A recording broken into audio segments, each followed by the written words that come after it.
being asked is, are we back with male sprinting?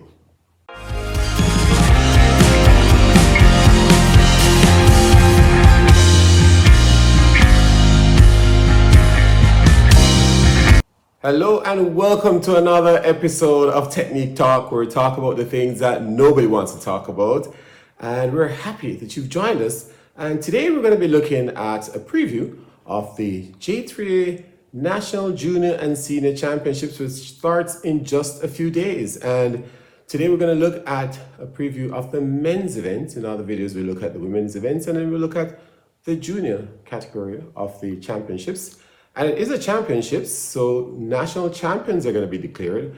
But more importantly, the Olympic team is going to be selected based on the performances of these championships. And that is the main interest. And there are so many situations that surround these championships, and it continues to be a very interesting affair as we look towards these events. And so we're just going to look at some of the events that maybe you will find very interesting, very competitive as well, as Jamaica continues to expand or look at more medals in the Olympics coming out of track and field. So track and field will be the main focus for the Jamaicans at the Olympics, and that's not new for us. It's been happening like that for quite a few Olympics, and this one is not different. So in terms of the men's event, one of the questions, the big questions that being asked is, are we back with male sprinting? I mean, we went through that Bolt era with so many medals and gold medals and Olympic records and so on. But are we back? This is a big question. So we look at the 100-meter men. This one is particularly interesting as we look at the persons who are there. We have 6 guys entering the competition with sub-10 performances. Oblique Seville at 9.82, Rowan Watson at 9.91, Kishane Thompson at 9.85, Kadrian Golson at 9.94, Raheem Ford 9.95, Julian Fort at 9.99. Of course, the Olympic qualifying standard is 10 seconds flat. And that is the entry time for Akeem Blake, who's ran 10 flat. And of course, behind him is Johan Blake at 10.01. Taekwondo Tracy and Jelani Walker both have registered at 10.09 during the qualifying. So, are we back getting into the sub-10 region and being very competitive at the global level? Global sprinting hasn't moved much since the Bolt era. It seemed to be almost like a wide open field. It's very competitive still with the athletes within the same range. And it's just, of course, the 100 meters, you only need 1,000 of a second to lose a medal, or 1,000 of a second to not advance to the finals. So it's very close. And of course, execution makes a big difference. The athlete who goes out there and get everything almost right can come through and get the medal. But are we back with male sprinting? That's one of the questions that we hope to get answered with the 100 meters at our national championships. And I think we're on the edge of our seats, thinking that we're making our way back with the youngsters coming through and showing great skill and speed in coming through and registering the performances that they've done. And there's a lot of hope for us with the male sprinting. Not there yet with the 200. Not sure many of the short sprinters tend to be avoiding the 200. Of course, the 200 preparation is a little different from the 100. But we're not seeing the sub-20 performances in the 200 as we're accustomed to, and seeing our men running very fast. But of course, that will be something that we look forward to as well. The 400 meters is another event that we're looking forward to on the men's side. That one has so many stories, very intriguing, because of course the implications in the 400 also affect the 4x4. You know the story with the 4x4. We haven't qualified yet, and that will be an event at the national championships to close the competition. And that's actually not a, well, yeah, it's still part of the competition. Because, of course, there are other nations who will be in that particular race. But the 400-meter men with a qualifying time of 45 seconds flat, that's the Olympic qualifying standard. 3 Jamaican men have registered that time over the qualifying period. And of course, number 1 is Rashid McDonald at 44.03. Then, of course, Javon Powell at 44.54 and Sean Bailey at 44.93. So only those 3 have registered the Olympic qualifying standard. But there are 12 guys in the 45 seconds bracket between 45.00 and 45.99. There are 12 athletes in that band, and so many of them are within the 45.4, 45.5 range. And so we might very well see a blanket finish, 5-6 persons going out to the line, and maybe it takes them 5 minutes to resolve the photo finish. This one is going to be very interesting, and of course implications, as I mentioned earlier, for the 4x4. This one, people, you don't want to miss the 400-meter men. We're not necessarily running the sub 44s that lots of people would want to see, or running anything in the 44. But this is a race, and remember, track and field, it's about a race. I mean, you want to see a race, and this one is going to be a good race. The staggers may never break until we get to about 220, 230 meters. This one is going to be very interesting with all those guys in the 400 meters. A blanket finish, that's my prediction if all those athletes execute based on their race plan and their race model. Another interesting event will be the 800 meters men. Yes, this is one that, this is going to be a very good race for us. The event has been moved from the traditional Sunday to Friday night under the lights. This final will be contested, and of course the qualifying standard for the Olympics is 1:44.70. 1:44.70. Now, no Jamaican has hit the qualifying standard as yet, but I must tell you that this qualifying standard is very difficult. Just to put it in context, globally, only 37 athletes have gone faster than this 1:44.70. And we tend to think that the Kenyans are dominant in the 800, and only 6 Kenyans so far globally have hit that standard. So it's not chicken feed, this standard. It's not a walkover. Only 30 of the 37 athletes that have hit the standard globally, only 13 of them are Africans. So this is a very aggressive time that our Jamaican standard bearers are chasing. And there are 4 guys who are in that 1:45 seconds range. And these guys, of course, Devasky Anderson at 1:45.30. Remember, the qualifying is 1:44.70. So he's half a second off the Olympic qualifying standard. Devasky Anderson, less than half a second off. Actually, it's half a second off. Then, of course, Tyrese Roden at 1:45.70. So he's 1 second off, 1:44.70 to 1:45.70. So he's 1 second off that Olympic qualifying standard. Then Tyrese Reed is at 1:45.80. If the standard is 1:44.70, he's at 1:45.80. And of course, Kimar Farquharson, who ran that super leg for Jamaica in the Bahamas in the third leg. 4x4. He ran 1:45. Well, he's produced 1:45.90. So we have 4 guys who can literally give a very good race. It's not just a race against time. They're all chasing a time, but they're chasing a spot on the Olympic team. And this will be maybe the hottest 800 meters we've ever seen at the Jamaican trials.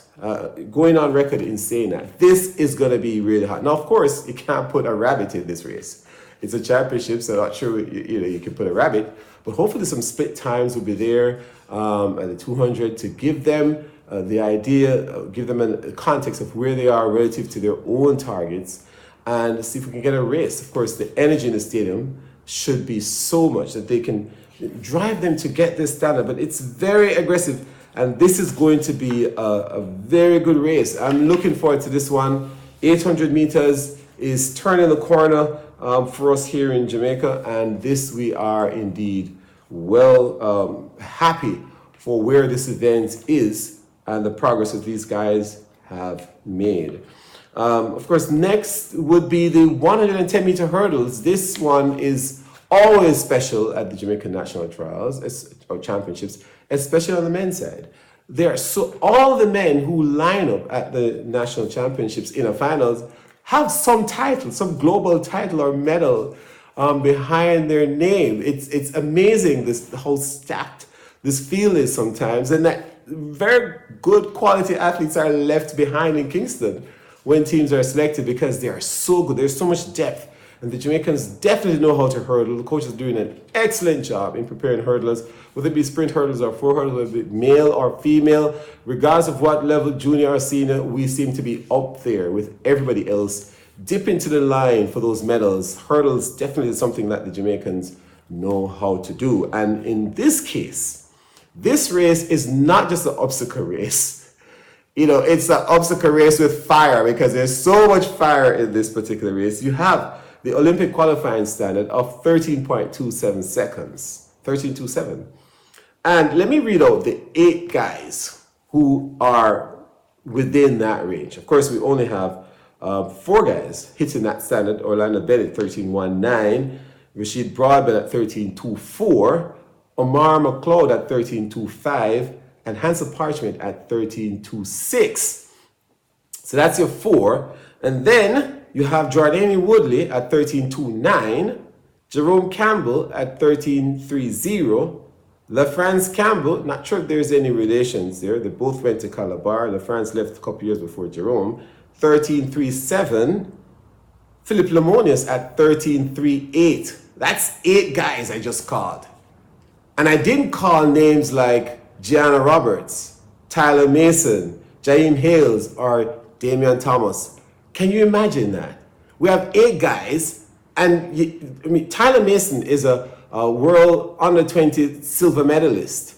Damian Thomas is a former national junior record holder.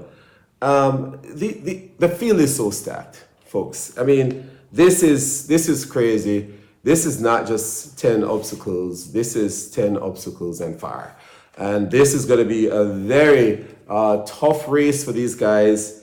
And some really good quality athletes are going to be left back in Kingston. But that's how it is. You have to run the races. You have to earn your spot. Track and field is about earning your spot. And I don't think athletes have a problem with earning their spot. And of course, preparation is key to that peaking at the right time. The next event is the Discus Throw Men. Discus Throw Men is going to be so... the question is, will Frederick Dakers make the Olympic standard? Frederick has us at the edge of our seats.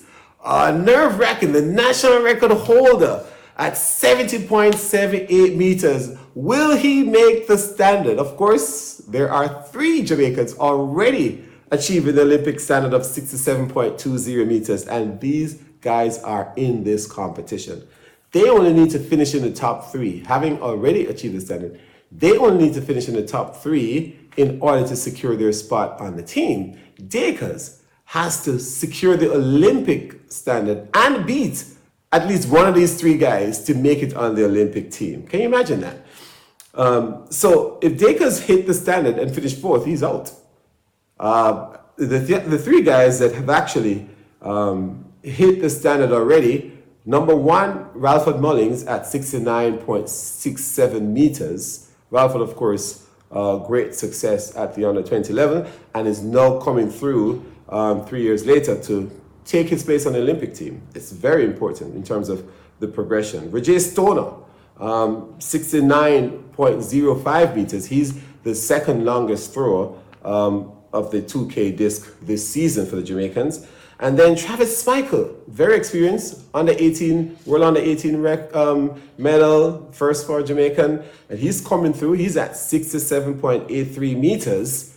Those are the 3 that have attained the standard. Dakers have only got 66.30 meters this season. And of course, Unfortunately, in the stadium at 6 o'clock on Saturday night, this is a no-win competition. So there's no wind in the stadium good enough to help to push the discus out to that qualifying standard. And so it's going to be an interesting competition. Discus, of course, is a big-time competitor. Discus is huge in terms of its competitiveness. And this one is going to be an event that you have to see. You have to see how this one unfolds. 3 throws and they get another 6 throws to make the standard. You only need 1 throw and you need your best throw to be out there. And this is going to be the real test of Frederick Discus and the other competitors in the field to see what will happen at the end on Saturday night. Of course, the long jump men is going to be special as well. By this time, they need to clear the stadium, tell to leave and come back and pay again to see this one. The long jump men is going to be so special. Of course, Wayne Pinnock has already hit 8.40 meters, but the long jump is actually beginning to make a turnaround globally, where athletes are getting up to the levels of the Lewis and the Powells in times past. And of course, Kieran McLeod is there as well, 8.21 meters. And coming through, Tajay Gill, the World Championship from 2019, Doha, and the national record holder, 8.69 meters. He's coming through. He's having a less than expected season, but he's there. You can't throw him. You can't ignore him. And of course, Jaden Hibbert, the triple jumper, long jumper, haven't long jumped in a while, but of course he's in that competition and will be indeed throwing it down. So it's going to be so special, the long jump competition. That's one you certainly want to see, getting involved, the crowd clapping and cheering and making it a special moment for these athletes. Of course, the men's 400 meter hurdles is going to be an interesting event as well. That one with Rashawn Clark and Malik James King, Jaheel Hyde, that's going to be a battle. Roxroy Cato is coming through, decent time this season. This is going to be an interesting race. Asina Wilson, those guys are also going to make it an interesting race. So we're looking forward to some really good competition for the National Junior Senior Championships on the men's side. It's going to be very interesting. How many medals will Jamaica get at these Olympics in Paris? Make sure you like and subscribe to our channel and share it with others as well. Be sure to drop a comment below. Let us know what you think of our prospects going into the Olympics, and also what do you think will be those competitive events at our national junior and senior championships. Thanks for tuning in. All the best.